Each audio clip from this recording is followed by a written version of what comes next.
Fala galera, bom, foi exibido então o 7º episódio de American Horror Story 1984 e por incrível que pareça tudo aquilo que eu pistolei semana passada, eu dei uma acalmada essa semana, porque eu realmente gostei desse episódio e vou explicar pra vocês por que eu gostei dele. Mas vamos lá, antes de começar o vídeo quero pedir pra vocês se inscreverem aqui no canal se vocês ainda não são inscritos, deixarem o like de vocês no vídeo se vocês ainda não deixaram e vou deixar aqui na tela o meu outro canal no YouTube se vocês quiserem conhecer meu trabalho por lá também e o meu Instagram, então se quiserem me seguir também, o link vai estar aqui na descrição. Mas é isso, então vamos começar a falar desse episódio que me deu um pouquinho mais de esperanças nessa temporada.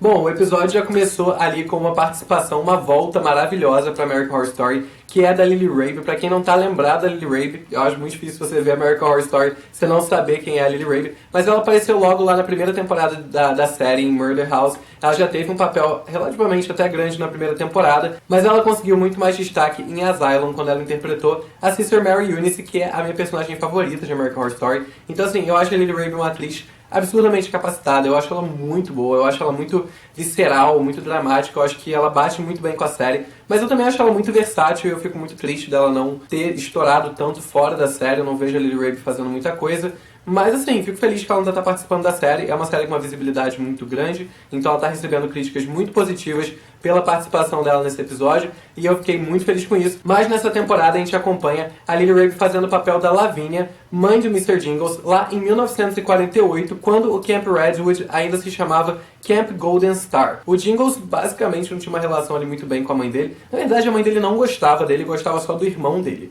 E aí o que rola é que um dia o Jingles vai com o irmão dele ali pro lago, ele acaba se desligando um pouco do irmão dele, porque ele vai ver lá um casal de counselors. Nossa, eu tô me sentindo muito Sasha Meneghel, mas eu não lembro como é que é counselors em português. Mas enfim, ele se distrai ali porque dois deles vão transar no mato, ele esquece o irmão dele pula no lago, um barco vai lá enfiar a hélice na cabeça da criança, mata a criança, e a mãe dele, Lavínia, vai lá e joga tudo em cima do Mr. Jingles, fala que ele foi a causa de tudo, que ele merece pagar por isso, e que, enfim, ela perdeu o filho errado naquele dia, porque quem deveria ter morrido deveria ter sido ele. Então, assim, a relação dos dois era claramente muito conturbada. A gente vê que a infância do Mr. Jingles não foi uma infância nem um pouco agradável. Claramente ele se tornou uma pessoa muito reprimida e muito retraída. A gente também acompanhou nesse episódio como é que ficou ali a situação da Donna com a Brooke, porque a gente viu que a Donna foi a pessoa que salvou a vida da Brooke quando ela deveria ter sido morta no último episódio, lá com a injeção letal, porque ela tinha sido condenada à morte.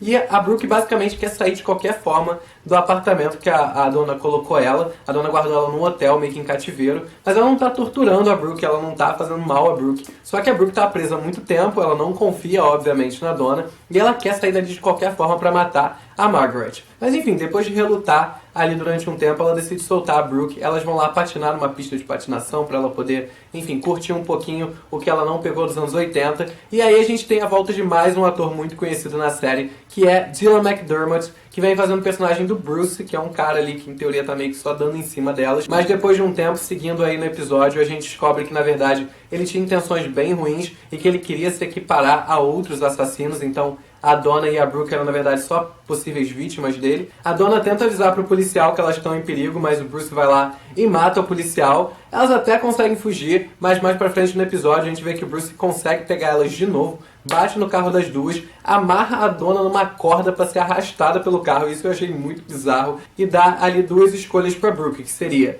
se matar e depois ele arrastava a Donna, ou ela arrastaria a Donna e ela não morreria.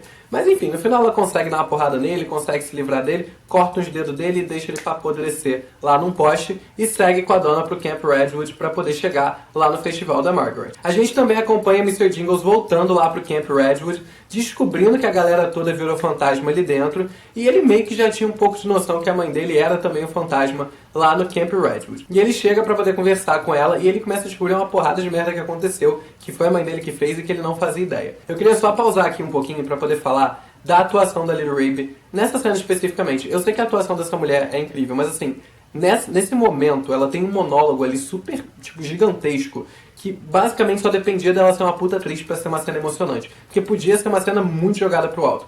E ela tem uma performance, assim, absurda de bizarra. Provavelmente uma das melhores cenas que eu já vi da Lily Rabe. E eu queria também fazer um outro PS sobre esse episódio, que eu sei que a gente tá vendo uma temporada baseada em filmes slasher, que não são filmes com diálogos muito complexos e que não são... Enfim, o roteiro desses filmes nunca é nada demais, é sempre uma coisa meio simples.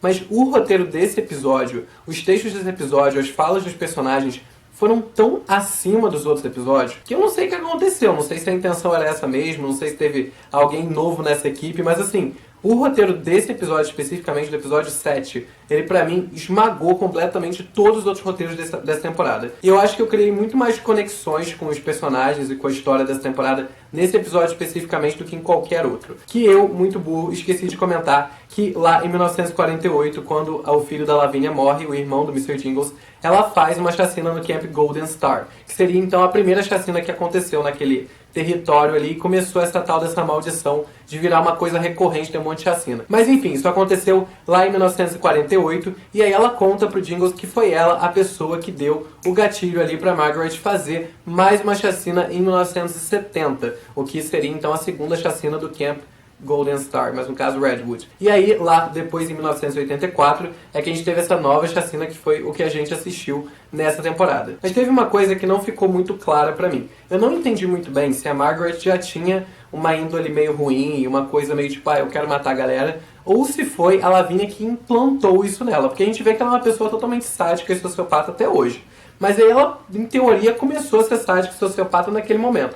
Então eu não sei se foi a Lavínia que jogou isso dentro dela para poder fazer com que ela fosse uma pessoa que decepcionasse o Jingles e que fizesse muito mal para ele, ou se ela já era uma pessoa com tendências a isso e a Lavínia só foi lá e falou, amor, vamos lá, vamos matar a galera que comigo deu certo. A gente acompanhou também ali o desfecho do massacre que a Lavínia fez lá em 1948, quando o Jingles é quem mata ela, né, porque ela tá ali matando todo mundo, inclusive tenta matar ele, mas ele vai e mata ela. E pra finalizar esse rolê aí do Jingles, da mãe e do irmão dele, o Jingles vai e se mata no Camp Redwood, ficando também preso lá com a galera toda que tá presa. Pra concluir o review desse episódio, faltou só falar da Margaret, essa grande filha da puta que ninguém nunca pega em nenhum episódio, que eu tô doido pra ver essa mulher explodir, que ela vai lá e vai tá promovendo lá o tal do festival que ela quer fazer no Camp Redwood, e ela chama uma banda pra se apresentar, chamada, vou até pegar aqui porque o nome é complicado, Kajagoogoo, que não é uma banda fictícia. Eu dei uma pesquisada e essa banda realmente existiu. E eles foram muito conhecidos por ser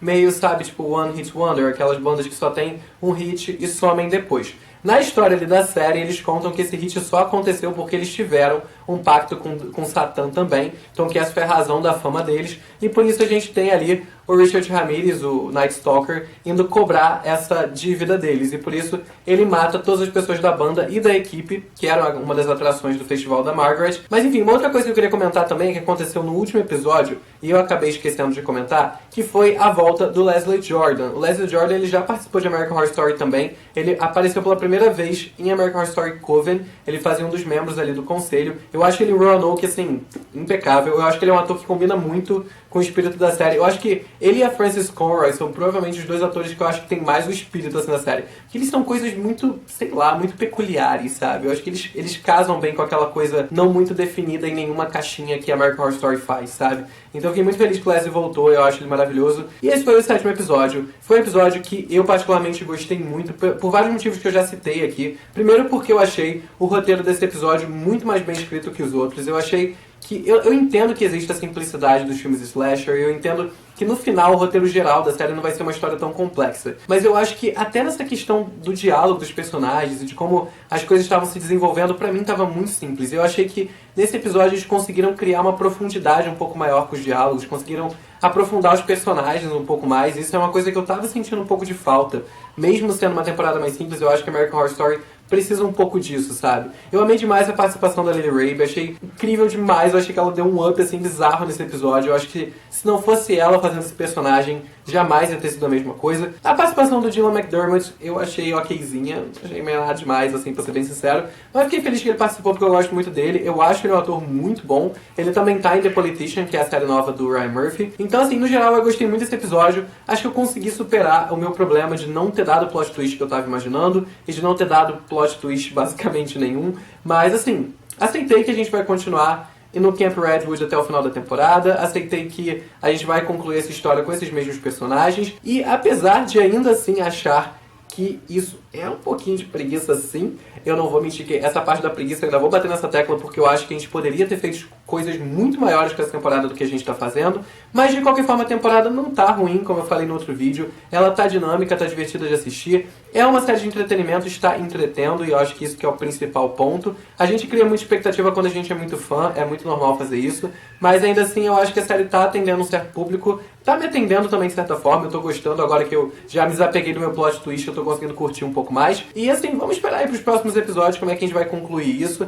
Ainda pode ser que role uma coisa muito gigante, ainda pode ser que tenha uma coisa muito incrível pra acontecer, mas eu acho que se a gente continuar nesse ritmo, continuar pelo menos explorando um pouco mais o background dos personagens, como foi feito nesse episódio, eu acho que a gente ainda consegue fazer muita coisa legal. Então eu tô falando da gente como se eu fosse parte da equipe, né? Infelizmente não sou. Quero saber também o que vocês acharam desse episódio, se vocês acharam que a temporada deu sim um up, ou se vocês acharam que ela já estava incrível mesmo, se vocês acham que vai ter um plot twist bizarro no final, ou se a gente vai ter, sei lá, um final feliz pela primeira vez em American Horror Story, quem sabe. Mais uma vez, pedir pra vocês se inscreverem aqui no canal se vocês ainda não são inscritos, deixarem o like de vocês aqui no vídeo se vocês ainda não deixaram. E é isso, vou ficando por aqui e até o próximo vídeo.